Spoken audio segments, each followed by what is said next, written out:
ಎಲ್ರಿಗೂ ನಮಸ್ಕಾರ. ಸ್ಪರ್ಧಾ ಅರಿವಿಗೆ ನಿಮ್ಮೆಲ್ಲರಿಗೂ ಸ್ವಾಗತ.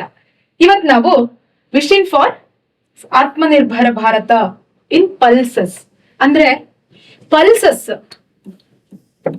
ದ್ವಿದಳ ಧಾನ್ಯಗಳು, ಇದರಲ್ಲಿ ಆತ್ಮನಿರ್ಭರ ಅಥವಾ ಸೆಲ್ಫ್ ರಿಲಯನ್ಸ್, ಹೇಗೆ ನಾವು ಸೆಲ್ಫ್ ರಿಲಯನ್ಸ್ ಆಗೋದು ವಿತೌಟ್ ಇಂಪೋರ್ಟಿಂಗ್, ಯಾವುದೇ ರೀತಿಯಾದಂತಹ ಪಲ್ಸ್ ನ ಬೇರೆ ರಾಷ್ಟ್ರಗಳಿಂದ ಇಂಪೋರ್ಟ್ ಮಾಡದೆ ಇಂಡಿಯಾ ನಾವು ಹೇಗೆ ಸೆಲ್ಫ್ ಸಫಿಶಿಯಂಟ್ ಆಗೋದು ಅಂತ ಹೇಳಿ ಒಂದು ಲಾಸ್ಟ್ ಇಯರ್ ಬಜೆಟ್ ಅಲ್ಲಿ 2025-26 ಬಜೆಟ್ ಅಲ್ಲಿ ಮಿಷನ್ ಫಾರ್ ಆತ್ಮನಿರ್ಭರ ಪಲ್ಸಸ್ ಅಂತ ಹೇಳಿ ಹೊಸ ಪ್ರೋಗ್ರಾಮ್ ನ ಸ್ಟಾರ್ಟ್ ಮಾಡ್ತು.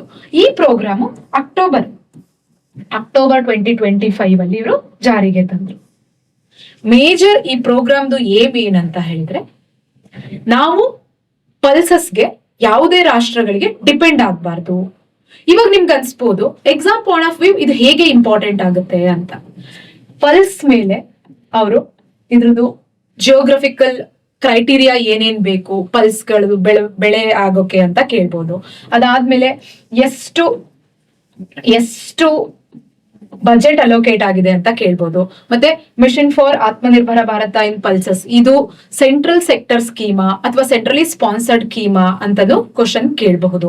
ಅದು ಬಿಟ್ರೆ ನಾವು ಎಷ್ಟು ಇವಾಗ ಪಲ್ಸಸ್ ನ ಉತ್ಪಾದನೆ ಮಾಡ್ತಾ ಇದೀವಿ, ನಮ್ಗೆ ಎಷ್ಟು ಶಾರ್ಟೇಜ್ ಆಗುತ್ತೆ, ಈ ತರ ಯಾವುದೇ ರೀತಿಯ ಕ್ವಶನ್ಸ್ ಕೇಳುವ ಸಾಧ್ಯತೆ ಇರುತ್ತೆ. ಯಾಕಂತಂದ್ರೆ ಪಲ್ಸಸ್ ಹ್ಯೂಮನ್ಗೆ, ಎಸ್ಪೆಷಲಿ ಇಂಡಿಯನ್ಸ್ ಪ್ರೋಟೀನ್ಗೆ ಪಲ್ಸಸ್ ಮೇಲೆ ಡಿಪೆಂಡ್ ಆಗಿದ್ದಾರೆ. ತುಂಬಾ ಯಾರು ವೆಜಿಟೇರಿಯನ್ಸ್ ಇರ್ತಾರೆ ಅವರೆಲ್ಲರೂ ದ್ವಿದಳ ಧಾನ್ಯಗಳ ಮೇಲೇನೆ ಪ್ರೋಟೀನ್ಗೆ ಅವರು ಡಿಪೆಂಡ್ ಆಗಿರುವಂತಹದ್ದು. ಅದರಿಂದ ನಮ್ಗೆ ಪಲ್ಸಸ್ದು ಉತ್ಪಾದನೆ ಹೆಚ್ಚು ಮಾಡೋದು ಭಾರತಕ್ಕೆ ಅತ್ಯವಶ್ಯಕ.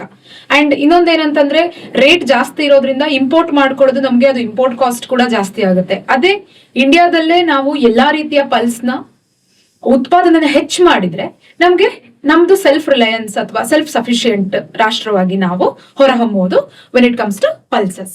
What is the mission for Atmanirbhar Bharat pulse? ಇದು ಏನಕ್ಕೆ ಈ ಮಿಷನ್ ಅಂತ ಹೇಳಿದ್ರೆ, as I said that pulses ಕೊರತೆ ಇರೋದನ್ನು ನೀಗಿಸೋದಿಕ್ಕೆ ರೈತರಿಗೆ ಸಹಾಯ ಮಾಡೋದಾಗಿರಬಹುದು ಅಥವಾ ಸಬ್ಸಿಡಿ ಕೊಡೋದು, ಇದೆಲ್ಲಾ ರೀತಿ ಇದು ಮಿಷನ್ ಫಾರ್ ಆತ್ಮನಿರ್ಭರ್ ಭಾರತ್ ಬಂದಿದ್ದು. ಎಷ್ಟು ಟೋಟಲ್ ಇದಕ್ಕೆ ಖರ್ಚು ಮಾಡ್ತಿದ್ದಾರೆ ಅಲೋಕೇಟ್ ಅಂತಂದ್ರೆ 11,440 ಕೋಟಿಗಳು. It's 11,440 crores rupees. ಲಾಂಚ್ ಮಾಡಿದ್ದು as I said October 2025 scheme ಇದು ಸೆಂಟ್ರಲಿ ಸ್ಪಾನ್ಸರ್ಡ್ ಅಂದ್ರೆ ಕಂಪ್ಲೀಟ್ ಸೆಂಟ್ರಲ್ ಬೇರ್ ಮಾಡೋದಿಲ್ಲ, ಸ್ವಲ್ಪ ಸ್ಟೇಟ್ ಕೂಡ ಬೇರ್ ಮಾಡಬೇಕು. ಜೊತೆಗೆ ಇದು ಅಸಿಸ್ಟೆಂಟ್ ರೈತರಿಗೂ ಕೂಡ ಒಂದು ಎಕರೆಗೆ 10,000 ರೂಪಾಯಿನ ಕೊಡ್ತಾರೆ ಪಲ್ಸಸ್ ನ ಬೆಳೆನ ಪ್ರಮೋಟ್ ಮಾಡೋದಕ್ಕೋಸ್ಕರ. ಅದಾದ್ಮೇಲೆ ಈ ಮಿಷನ್ ಡ್ಯೂರೇಷನ್ ಎಷ್ಟು ಅಂದ್ರೆ 6 years. ಈ ಒಂದು ಮಿಷನ್ 6 ವರ್ಷಗಳ ಕಾಲ ಇರುತ್ತೆ. ನಿಮ್ಗೆ ಎಕ್ಸಾಮಿನರು ಇದನ್ನೇ ಒಂದು ಕ್ವಶನ್ ಆಗಿ ಮಾಡಬಹುದು. ಯಾವಾಗ ಈ ಒಂದು ಪ್ರೋಗ್ರಾಮ್ ಲಾಂಚ್ ಆಯ್ತು, ಇದಕ್ಕೆ ಎಷ್ಟು ಅಲೋಕೇಟ್ ಆಗಿದೆ, ಇದು ಯಾವ ರೀತಿಯ ಸ್ಕೀಮ್, ಸೆಂಟ್ರಲ್ ಸ್ಪಾನ್ಸರ್ಡ್ ಸ್ಕೀಮಾ ಅಥವಾ ಸೆಂಟ್ರಲ್ ಸೆಕ್ಟರ್ ಸ್ಕೀಮಾ ಅಂತ ಕೇಳಬಹುದು. ಮತ್ತೆ ಇದು ಎಷ್ಟು ಡ್ಯೂರೇಷನ್ ಇದೆ, ಈ ಒಂದು ಸ್ಕೀಮು ಎಷ್ಟು ವರ್ಷಗಳ ಕಾಲ ನಡೆಯುತ್ತೆ ಅಂದ್ರೆ 6 ವರ್ಷ. ಇವಾಗ ನಾವು 45 ಲಕ್ಷ ಟನ್ ನಾವು ಇಂಪೋರ್ಟ್ ಮಾಡ್ಕೊಂತಿದೀವಿ. ಯಾಕಂದ್ರೆ ನಾವು ಬೆಳೀತಾ ಇರೋದು 249 ಲಕ್ಷ ಟನ್. 249 ಲಕ್ಷ ಟನ್ ನಾವು 45 ಲಕ್ಷ ಟನ್ ನ ಇಂಪೋರ್ಟ್ ಮಾಡ್ಕೊಂತಿದೀವಿ. ಟಾರ್ಗೆಟ್ ಇರೋದು 350 ಲ್ಯಾಕ್ ಟನ್ಸ್. ಇಷ್ಟು ಟಾರ್ಗೆಟ್ ಇದೆ. ಎಷ್ಟು ವರ್ಷದಲ್ಲಿ? 6 ವರ್ಷದಲ್ಲಿ. ಸೊ ನಾವು 350 ಲ್ಯಾಕ್ ಟನ್ ನ ರೀಚ್ ಆದ್ರೆ ನಮಗೆ ಯಾವುದೇ ರೀತಿಯ ಇಂಪೋರ್ಟ್ ಮಾಡ್ಕೊಳ್ಳುವಂತಹ ಅವಶ್ಯಕತೆ ಇರೋದಿಲ್ಲ. ಈ ಒಂದು ಮಿಷನ್ ಆತ್ಮನಿರ್ಭರತ ಸ್ಕೀಮ್ ಫಾರ್ ಪಲ್ಸಸ್ ಅಲ್ಲಿ ಯಾವ್ಯಾವ್ದು ಮೇಜರ್ ಆಗಿ ಫೋಕಸ್ ಮಾಡಿರುವಂತಹ ಬೆಳೆಗಳು ಅಂತ ಅಂದ್ರೆ ತೂರ್ ದಾಲ್ ಅಥವಾ ಅರ್ಹರ್ ದಾಲ್, ಉರದ್ ದಾಲ್ ಅಥವಾ ಬ್ಲಾಕ್ ದಾಲ್, ಯಾಕಂದ್ರೆ ಇದು ಸೌತ್ ಇಂಡಿಯಾದಲ್ಲಿ ಜಾಸ್ತಿ ಯೂಸ್ ಮಾಡ್ತಾರೆ ಬ್ಲಾಕ್ ದಾಲ್ ನ. ಇನ್ನೊಂದು ಮಸೂರ್ ಅಥವಾ ಲೆಂತಿಲ್.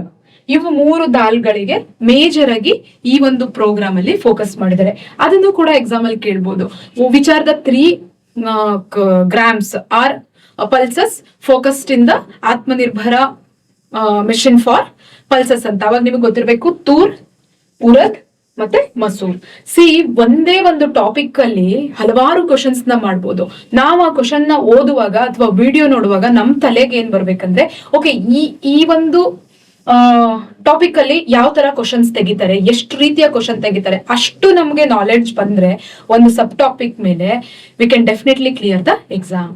ಈ ಒಂದು ಮಿಷನ್ ಯಾಕೆ ನೀಡಲಿದೆ? ನಾನು ಹೇಳಿದೆ, ಇಂಡಿಯಾದಲ್ಲಿ ಮೇಜರ್ ಆಗಿ ಪ್ರೋಟೀನ್ಗೆ ಪಲ್ಸಸ್ ಮೇಲೆ ಅವಲಂಬಿತವಾಗಿದೆ.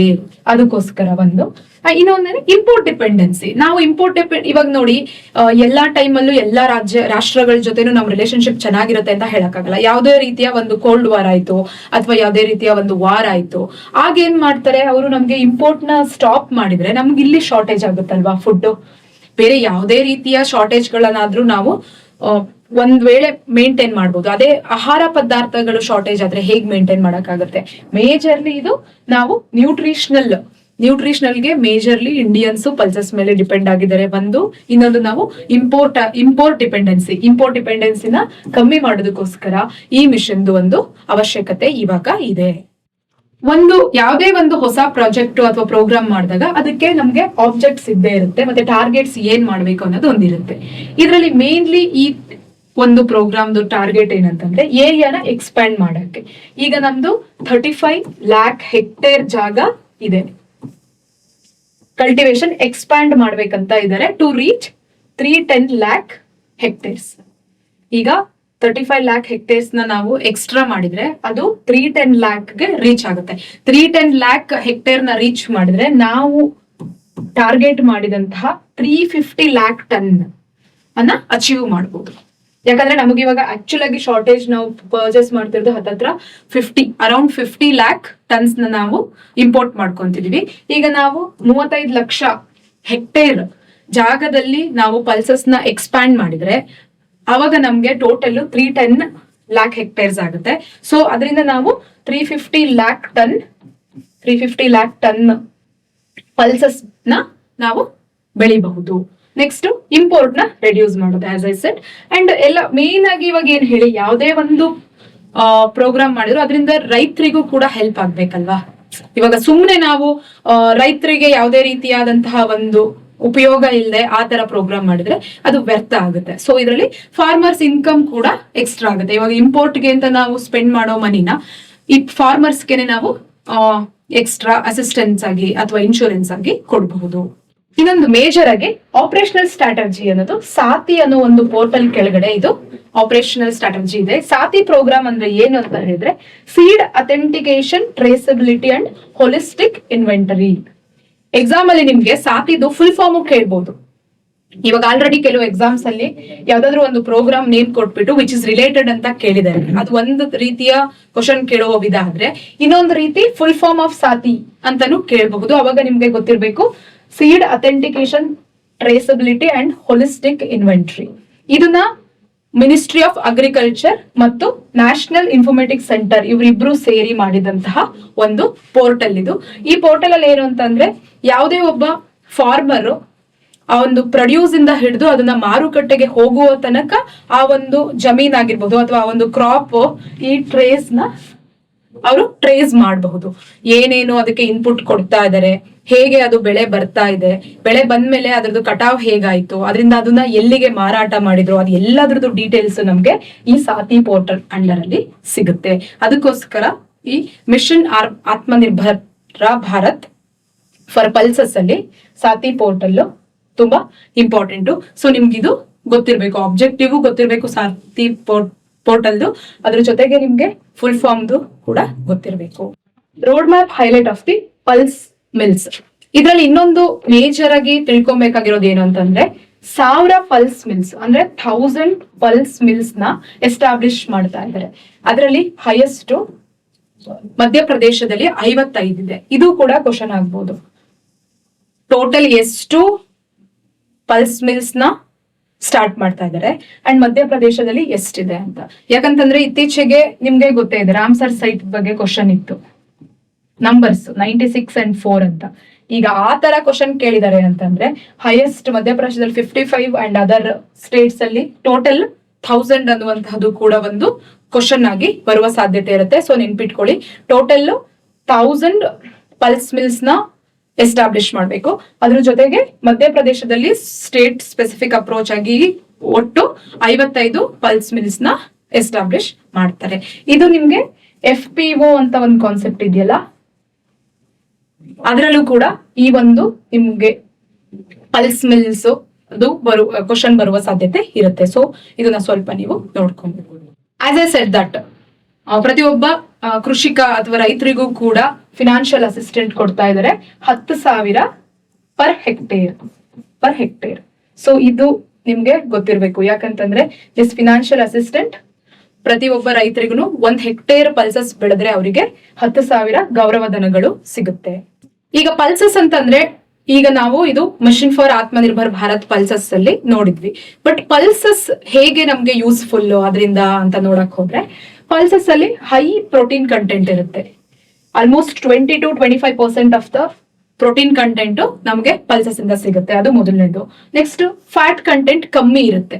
ಈಗ ಯಾವುದೇ ಒಂದು ಆಹಾರದಲ್ಲಿ ನಮ್ಗೆ ಫ್ಯಾಟ್ ಕಂಟೆಂಟ್ ಕಮ್ಮಿ ಇದ್ದು ಪ್ರೋಟೀನ್ ಕಂಟೆಂಟ್ ಜಾಸ್ತಿ ಇದ್ರೆ ನಾವು ಅದನ್ನ ಪ್ರಿಫರ್ ಮಾಡ್ತೀವಲ್ಲ. ಸೊ ಅದನ್ನ ನಾವೇ ಬೆಳ್ಕೊಳ್ಳೋದ್ರಿಂದ ನಮಗೆ ಎಲ್ಲಾ ರೀತಿಯಾದಂತಹ ಸಹಾಯ ಆಗುತ್ತೆ.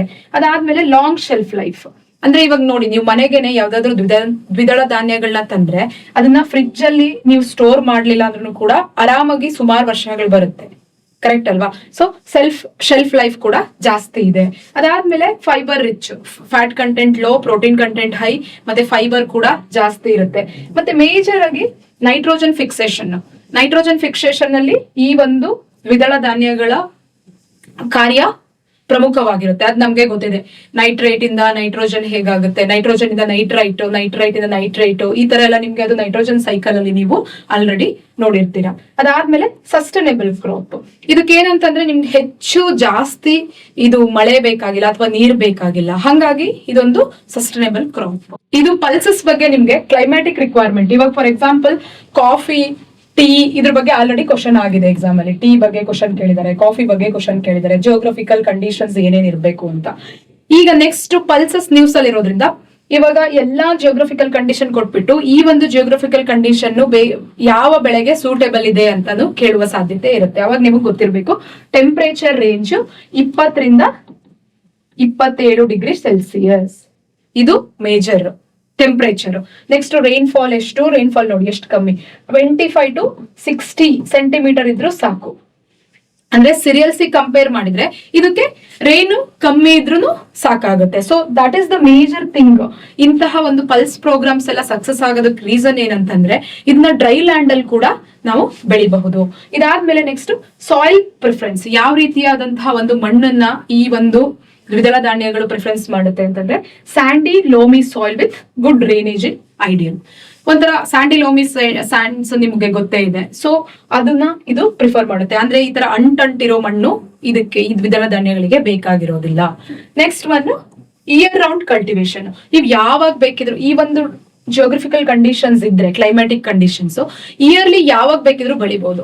ಖಾರಿಫಲ್ ಆದ್ರೂ ಬೆಳಿಬಹುದು, ರಾಬಿಯಲ್ ಆದ್ರೂ ಬೆಳಿಬಹುದು, ಝೇದಲ್ ಆದ್ರೂ ಬೆಳಿಬಹುದು. ಹಾಗಾಗಿ ಈ ಪ್ರೋಗ್ರಾಮ್ ಅಲ್ಲಿ ಇನ್ನೊಂದು ಮೇನ್ಲಿ ಏನ್ ಮಾಡಿದಾರೆ ಅಂದ್ರೆ ರೈಸ್ ಫಾಲೋ ಲ್ಯಾಂಡ್ ಇರುತ್ತಲ್ವಾ. ಅಂದ್ರೆ ಫಾರ್ ಎಕ್ಸಾಂಪಲ್ ಇವಾಗ ನಿಮ್ಗೆ ನೋಡಿ ಸೌತ್ ಕರ್ನಾಟಕದಲ್ಲಿ 2 ರೈಸ್ ಬೆಳೆ ಬೆಳಿತಾರೆ. ಮಧ್ಯದಲ್ಲಿ ಗ್ಯಾಪ್ ಇರುತ್ತೆ 1-2 months 3 months.